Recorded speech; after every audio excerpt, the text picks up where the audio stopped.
নমস্কার বন্ধুরা, সুপ্রভাত। কেমন আছেন আপনারা সবাই? পৌলমীর সংসারে নতুন একটি ভিডিওতে আপনাদের সকলকে জানাই স্বাগত। আশা করি আপনারা সকলে খুব ভালো আছেন। গতকাল রাত্রেবেলায় হয়েছে প্রচণ্ড বৃষ্টি, রাত্রি 2:30 থেকে প্রায় 4টে, আর সেই রকম লাইটিং।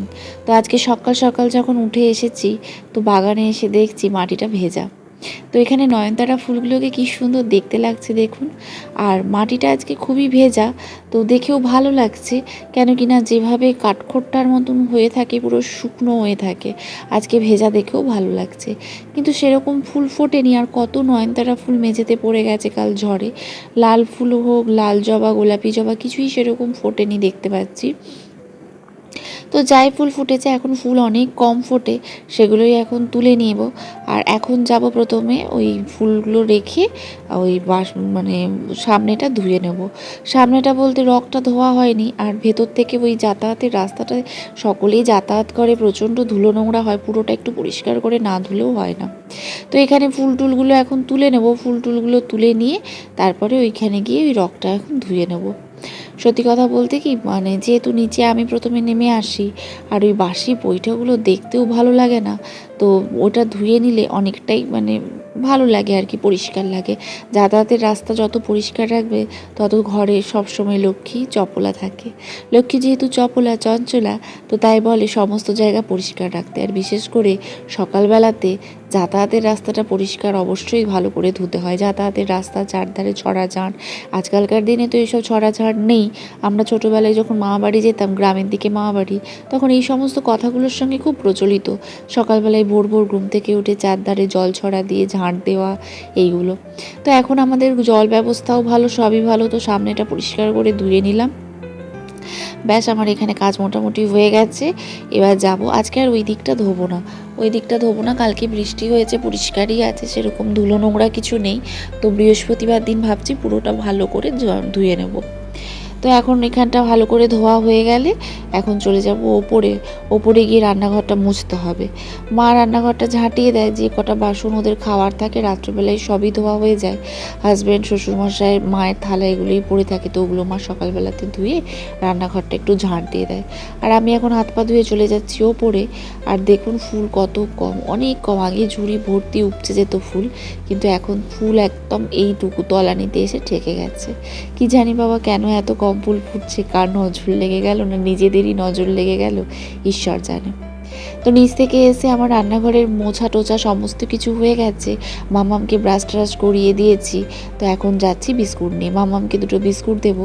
আর যেহেতু এখন খুব গরমটা পড়েছে, তো সেজন্য আমিও না আর এখন চা খাচ্ছি না। সকালে ওর বাবা শরবত ভিজিয়ে রাখে, মিজরি মৌরি, তো ওটাই এখন মামাম হাফ গ্লাস আর আমি হাফ গ্লাস খেয়ে নিই। পেট ঠান্ডাও হয়, আর মিজরি মৌরিটাই গরমে খাওয়াটা খুব দরকার। বিশেষ করে বাচ্চাদের তো মানে খুবই দরকার। আমরা যখন ছোট ছিলাম, আমার মাও এই মৌরি মিজরির জল আমার জন্য, দিদির জন্য ভিজাতো, আমরা তিনজনেই খেতাম। তো এখানে মামামের বাবার এই কাজটা ওকে দিয়ে দিয়েছি, ও নিজে থেকেই নিয়েছে। ওর জন্য ভেজায়, সঙ্গে সঙ্গে আমাদের জন্যও ভেজায়। তো এই জন্য, কারণ কত মানে সব কিছু দায়িত্ব যদি সমভাবে ভাগ করে দেওয়া হয়, তাহলে কাজগুলো কিন্তু সুন্দরভাবে হয়। তো যাই হোক, এখানে আমার দেখতেই পাচ্ছেন রান্নাঘর একদম পরিষ্কার। এখন বাসনগুলো পরিষ্কার করে গুছিয়ে নেব, যে যার জায়গায় রেখে নেব। আর রান্নাঘর একদম কাউন্টার টপ থেকে শুরু করে সমস্ত কিছু নিট অ্যান্ড ক্লিন হয়ে গেছে। আমি পরিষ্কার করে একবার ভালো করে ডেটল ন্যাকড়াই করে মুছে নিয়েছি। তো সমস্ত কিছু আমার গোছানো হয়ে গেছে, এখন বসিয়ে দেবো চা। আর চাটা এখন বাবার জন্যই বসাবো। এই চা পাতাটা আমার একদম ভালো লাগে না। মাঝে মাঝে মনে হয় যে সকালে চা খাই, কিন্তু এই চা পাতাটা খেলেই না আমার কেমন গাটা গুলিয়ে যায়, মানে ভমিটিং টেন্ডেন্সি থাকে। তো যাক, এখন এটা তো আর ফেলে দেওয়া যাবে না, তো বাবার জন্যই এখন চা করে নিচ্ছি। তো বাবাকে চা দিয়ে মাম্মামকে শরবত খাইয়ে আমি এখন যাব মাম্মামকে পড়াতে বসতে। কেন কি না ও দুবেলা ধরে ওকে এখন পড়াচ্ছি, তার জন্য আমার অনেক উপকার হচ্ছে। একবেলা যখন পড়াতাম সন্ধ্যেবেলাটা প্রচুর চাপ পড়ে যেত, রান্নাঘরে 9:30 বেজে যেত, তাও ঢোকা হতো না। আর নিজে নিজে না কেমন একটা আমি টেনশনে চলে এসেছিলাম যে কিভাবে এত কিছু ওকে শেখাবো। কিন্তু দুবেলা অন্তত ম্যাথসটাও যদি আমি সকালে ওকে করিয়ে রাখি, সন্ধ্যেবেলাটা আমার অনেক ইজি হচ্ছে, অনেক পড়াতে পারছি, স্পেলিং থেকে শুরু করে বাংলা থেকে শুরু করে সমস্ত কিছু।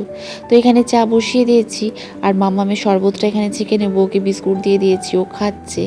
আর এবার শরবতটা ছেঁকে নিয়ে বাবাকে চাটা দিয়ে রুমে ঢুকে যাব। আজকে সকাল সকাল ভেবেছি যে ব্রেকফাস্টে একটু অন্যরকম কিছু বানাবো, কারণ রোজ দিন ওই একই খাবার না ভালো লাগে না। আর যেহেতু মামামকে পড়াতে বসে তারপরে ঠাকুরঘর যায়, হয় মুড়ি খাচ্ছি, না হলে ছাতু খাচ্ছি, আর নয় ব্রেড খাচ্ছি। তো এগুলো একটু ঘুরিয়ে ফিরিয়ে খেতে ভালো লাগে। আর মাম্মামও কয়েকদিন ধরে বায়না করছিল যে চাউমিন খাবে বলে, তাই ভেবেছি আজকে চাউমিন করে দেবো। তো এখানে শরবত ছাকতে ছাকতে শুনতে পাচ্ছি সকলের ঘরে ঝাঁঝ ঘন্টা বাজছে। আজকে যেহেতু বুদ্ধ পূর্ণিমা, খুব বড় পূর্ণিমা, 12টা পূর্ণিমার মধ্যে 6টা পূর্ণিমা তো খুব বড়। তো ওই জন্য আজকে আমাদের বাড়িতেও ভেজ। আমাদের বাড়িতে পূর্ণিমা হয় না, কিন্তু পূর্ণিমাটা মানা হয়, নিরামিষই খাওয়া হয়, বিশেষ করে বড় বড় পূর্ণিমাগুলো। সব পূর্ণিমাতেই ভেজ খাওয়া হয়। তো সেটাই এখন রান্নাঘর পরিষ্কার করে সমস্ত কিছু করতে করতে শুনতে পাচ্ছি সকাল 8টা থেকে লোকের বাড়িতে ঝাঁঝ ঘন্টা বাজছে, পূর্ণিমা পুজো হচ্ছে। তো কেউ কেউ তো আবার বড় বড় পূর্ণিমাগুলোই করে, সব পূর্ণিমা করে না। তো যাই হোক, রান্নাঘরের কাজ মোটামুটি হয়ে গেছে। এখন আমি যাব শরবত নিয়ে গিয়ে রুমে বসবো। রুমে বসে আমি এখন একটু বাবা মাকে ফোন করব। সকালবেলায় এটা আমার একটা বড় কাজ, বাবাকে মাকে ফোন করে জানা যে তারা কেমন আছে না আছে, সমস্ত কাজ গুছিয়ে একটু ফ্রি টাইমে তাদেরকে ফোন করি। তো এখানে বাবার চাটা ছেঁকে নিয়েছি, বাবার চাও হয়ে গেছে। আর বাবা যেহেতু একটু কড়া চা খায়, তাই চাটা ফুটে গেলে 5-7 মিনিট এরকম ভিজতে দিই, তারপরে চাটা দিই, না হলে বাবার আবার ভালো লাগে না, সকালে মাথা ছাড়ে না। তো সেই জন্য একটু বেশিক্ষণই ভেজালাম। তো বাবার চাও এখানে হয়ে গেছে, বাবাকে এখন দিয়ে দেবো চা। আর ওইদিকে মাম্মাম র্যান্ডাম বসে বসে ফোন দেখছে। শরবতটা তো এক বিন্দু খাচ্ছে না, তার বিস্কুটই এখনও দুটো শেষ হয়নি। মানে যতটা পারা যায় টাইমটাকে এক্সটেন্ড করা যায়। তো চলো এখন দিয়ে দিই চাটা বাবাকে। আর ওই দিকে দেখো বাবা বসে আছে, আর মাম্মামও ওই দিকে দেখো বসে বসে ফোন দেখছে। তো এখন অনেকটা প্রায় 70% পড়ানো হয়ে গেছে মামামকে। আর এখন চলে এসেছি রান্নাঘরে এসেছি অনেকক্ষণই। এসে আলু ক্যাপসিকাম এগুলো কেটে নিয়েছি। আর যেহেতু ভেজ চাউমিন করব, আর আজকে চাউমিনটা না ঠিক আমাদের ছোটোবেলার স্টাইলে করব, আলু বাদাম দিয়ে, যেরকম ছোটোবেলায় মা বানিয়ে দিত, আলু বাদাম হলুদ দিয়ে এত সিম্পল বানিয়ে দিত। বাট স্কুলে যখন টিফিনে এই চাউমিনটাই খেতাম মনে হতো অমৃত সমান। তা আমি এখানে একটু ক্যাপসিকাম কেটে নিয়েছি, আর বেশি সবজি কাটিনি, কারণ কিনা আমি যদি এখানে বেশি টাইম লাগিয়ে দিই, ওখানে মাম্মাম বসে থাকবে। যতক্ষণ আমি ওর সামনে বসে থাকবো ততক্ষণ ওর হাত চলবে, মুখ চলবে, নাহলে ও বসে বসে ডিজাইন করবে, ও সব ভুলে যাবে। আবার যখন আমাকে দেখবে ওর সব মনে পড়ে যাবে। তো যাই হোক, এখানে আলু আর ক্যাপসিকামই কেটে নিয়েছি, গাজর বিনস টিনস বা আর গাদা সবজি দিইনি, খাবো তো দুজন। তো চাউমিন নিয়েছি 2 প্যাকেট, কিন্তু দেখো কতটা হয়ে গেছে, অনেকটাই হয়ে গেছে। তো এটা রাখাই থাকবে, এটা মালাদি যদি এক্সট্রা থাকে মালাদিকে দিয়ে দেবো। তো মোটামুটি এখানে চাউমিন আমার রেডি হয়ে গেছে। আর এই যে এখানে চলে এসেছি এখন, মাম্মাম ঠিক যতটা রেখে গেছিলাম ততটা করেই বসে বসে খেলে যাচ্ছে। তো ওই জন্য ওকে বকা দিলাম, এই যে 49 পর্যন্ত লিখেই ও বসে আছে। আর এখানে এখন আমার আর মেয়ের জন্য নিয়ে চলে এসেছি গরমা গরম চাউমিন। রোজ দিন আর এক টিফিন ভালো লাগে না, তো চাউমিন দেখে তো ওর আরও পড়ায় মন নেই। তো এখানে দুজনের জন্যই নিয়ে এসেছি চাউমিন। তো এখন মাম্মামকে খাইয়ে আমি যাব ঠাকুর ঘর। আর আজকে জানো তো, আজকে যেহেতু বুদ্ধ পূর্ণিমা, সোমবার, আজকে ঠাকুর বাসনগুলোও মাজার দিন। আমি সোমবার বৃহস্পতিবার এই 2 দিনই ঠাকুর বাসন মাজি। তো আজকে ভাবছি ঠাকুর বাসনগুলো পরিষ্কার করে মেজে নেব, কারণ এই তামার জিনিসগুলো, কাঁসার পিতলের জিনিসগুলো না কালো কালো হয়ে গেছে। আর এখানে তেঁতুল দিয়ে আজকে ভেবেছি মাজবো। তো চলো আজকে তোমাদেরকে শেয়ার করব যে আমি কিভাবে বাসন পরিষ্কার করে মাজি। সত্যি কথা বলতে এই তেঁতুলগুলো যেগুলো নিয়ে এসেছে, আমি দেখেই বুঝে গেছি তেঁতুলগুলোর রাগ ভালো থাকবে লাগবে না। সেই পুরনো তেঁতুলের যে রাগ থাকে সেই রাগ এই তেঁতুলে নেই। আমি প্রতি সপ্তাহে 2 দিন চেষ্টা করি, একদিন পীতাম্বরীতে বাসন মাজার, একদিন তেঁতুলে বাসন মাজার। আর পীতাম্বরীতে না প্রচুর ঘাট থাকে। আগেকার দিনে তো ঠাকুমা মাদের আমি তেঁতুলেই মাজতে দেখতাম, তেঁতুলে খুব তাড়াতাড়ি ছেড়ে যায়, কিন্তু কিছু কিছু তেঁতুল না ঠকিয়ে দেয়, অনেক দিলেও ছাড়ে না। আর পীতাম্বরীতে যেহেতু প্রচুর খাড় থাকে, এমনি এখন বাসন মাজার জন্য প্রচুর খাড় হাতে লাগছে, সেজন্য পীতাম্বরীটা এখন একটু অ্যাভয়েড করছি। অবশ্যই পীতাম্বরীতে বাসন খুব ভালো ছাড়ে, তবে রূপোর বাসনগুলো আমি তেঁতুলে মাজি না, ওটা সাবানেই ধুয়ে নিই। পীতাম্বরীতে রূপোর বাসন দারুণ ছাড়ে, তোমরা পীতাম্বরীতে রূপোর বাসন মাজতে পারো, খুব পরিষ্কার ছাড়ে। তো এখানে তেঁতুলটা কৌটোর মধ্যে ঢেলে বাইরে রেখে দেবো। আর এখন বাসন কোসনগুলো নিয়ে চলে যাচ্ছি মাজবো বলে। আর বাইরে জানো তো ওয়েদারটা মেঘলা মেঘলা হলেও কী হবে, প্রচুর গরম। রোদটা আজকে দেখছি সেরকম বেরোয়নি, যেহেতু গতকাল রাতে প্রচুর ঝড় বৃষ্টি হয়েছে, 2টা থেকে 4টে অবধি কারেন্ট ছিল না, এত লাইটিং হয়েছে। তো সেই জন্য আজকে দেখছি মেঘলা মেঘলা আছে, কিন্তু গরম একটুও কমেনি, সেই ভ্যাপসা গরম। মনে হচ্ছে আজও দুপুরবেলায় ভালো রকম বৃষ্টি হবে। তো যাই হোক, এখন তাড়াতাড়ি করে ঠাকুর ঘরটা মুছে নেব, আর পুরো ছাদের এপাশটা জল দিয়ে ধুয়ে নেব। ঠাকুর ঘরটা মুছে জল দিয়ে এগুলো পরিষ্কার করে ধুয়ে নেব, দিয়ে তারপরে ঠাকুর বাসনগুলো ধুবো। তো এই যে বন্ধুরা দেখো, আমি তোমাদেরকে যেমনটা বললাম তেঁতুলে করেই মেজেছি, কি পরিষ্কার হয়ে গেছে। তবে যেটা বলেছিলাম সেটা ঠিক, তেঁতুলের রাগটা না সেই রকম নেই, অনেকটা তেঁতুল লেগেছে, তবে বাসন একদম চকচক করছে। দেখতেই পাচ্ছ কতটা পরিষ্কার হয়ে গেছে। আর ঠাকুর বাসন এরকম ঝকঝক ঝকঝক পরিষ্কার দেখতে কার না ভালো লাগে বলো। আসলে রোজ না বাসন এরকম করে মাজলে মাজা যায়, কিন্তু সময় থাকে না, বিভিন্ন কাজ, বাচ্চা পড়ানো, এই সমস্ত করার পর নিজের আর এনার্জি থাকে না যে বসে বসে তেঁতুল দিয়ে পরিষ্কার করে বাসন মাজবো। তো যাই হোক, এখানে আমার ঠাকুর ঘর ক্লিন হয়ে গেছে, একদম পরিষ্কার। তো তুলসী মঞ্চও আমি ধুয়ে নিয়েছি। এখন যাব নিচে, এখনও বিছানা টিছানা পড়ে আছে, ওগুলো আমাকে পরিষ্কার করতে হবে।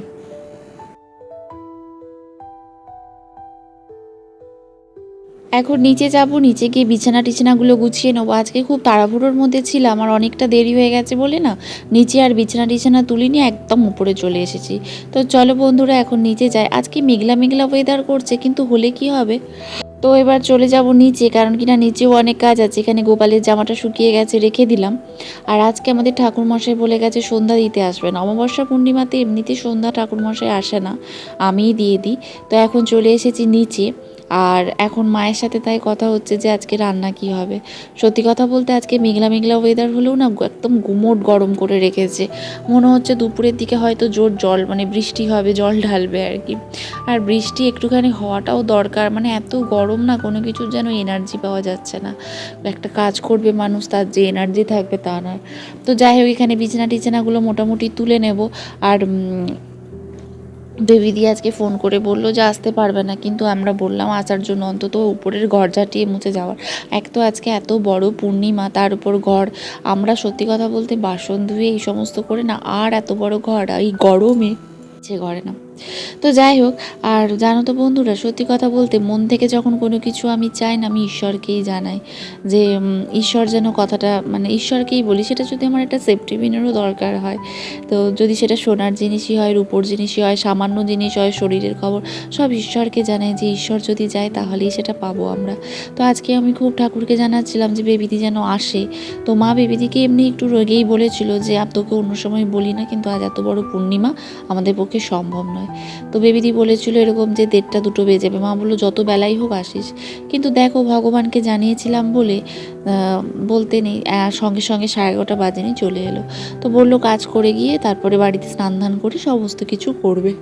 কথাতেই আছে বিশ্বাসে মিলায় বস্তু তর্কে বহুদূর। অনেকেই আছে যারা হয়তো এত ঠাকুর টুকুর মানে না, বাট আমি খুব মানি, আর আমি সমস্ত কিছু ঠাকুরকে জানাই। তো জানিয়ে আমি ফলও পেয়েছি। আর আমার মনে হয় ঈশ্বর কথা শোনে, ঈশ্বর ঠিক সময়, হয়তো যেদিন চাইছি সেই দিন বা তার পরের দিন হয়তো না হলেও, ঠিক যেই সময় চাইবো না বা যে সময় হয়তো জিনিসটা মন থেকে ভুলেই যাব, সেই সময়তেই হয়তো পাঠিয়ে দেবে। যাই হোক, ঈশ্বর সর্বত্র বিরাজমান, ঈশ্বর আছে বলেই আমাদের পৃথিবীতে আমরা আছি। ঈশ্বর চেয়েছে বলেই আমরা পৃথিবীতে এসেছি। সবই তার সৃষ্টি, তিনিই অধিষ্ঠাতা, তিনিই সৃষ্টিকর্তা। তো যাই হোক, তোমাদের সাথে কথা বলতে বলতে এখানে বিছানা টিছানা গোছানো হয়ে গেছে। আর এখানে বেবিদি এখন চলে এসেছে ঘর ঝাঁটা মোছা করতে। তো আমিও বিছানা টিছানাগুলো তুলে নিয়েছি, আর রান্নার মেনু মোটামুটি ডিসাইড করে নিয়েছি, মালা দিয়ে এলে বলে দেবো। সত্যি কথা বলতে বন্ধুরা, জীবনে তোমরা দুটো জিনিস যদি কারোর কাছ থেকে না আশা করো, দেখবে তোমরা খুব সুখী থাকবে। কোনোদিনও কারোর কাছ থেকে না প্রত্যাশা বা এক্সপেকটেশন করো না। তুমি নিজের স্বামীর থেকেও এক্সপেকটেশন রাখো না। তুমি দেখবে সেই সম্পর্ক খুব ভালো থাকে। যেখানে তুমি এক্সপেকটেশন রাখবে সেখানেই কিন্তু যত সমস্যা। আমি তাই লাইফে না এক্সপেকটেশন রাখাটাই ছেড়ে দিয়েছি। এক্সপেকটেশন রাখা বা তোমার কাজ কেউ করে দেবে এটা ভাবাটাই জীবনের সবথেকে বড় অপরাধ। তো চলো, এখন চলে এসেছি দুপুরে। আজকের লাঞ্চের মেনুতে আছে সাদা বিরির ডাল, পোস্ত দিয়ে শাক ভাজা, মোচার তরকারি, আলু পোস্ত, কুমড়ো ভাজা, আর বাবা যেহেতু আলু পোস্ত খায় না তাই পোস্ত বাটি। এই হলো আজ আমাদের দুপুরের মেনু।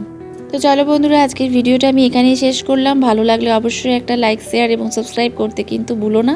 দেখা হচ্ছে পরবর্তী ভিডিওতে।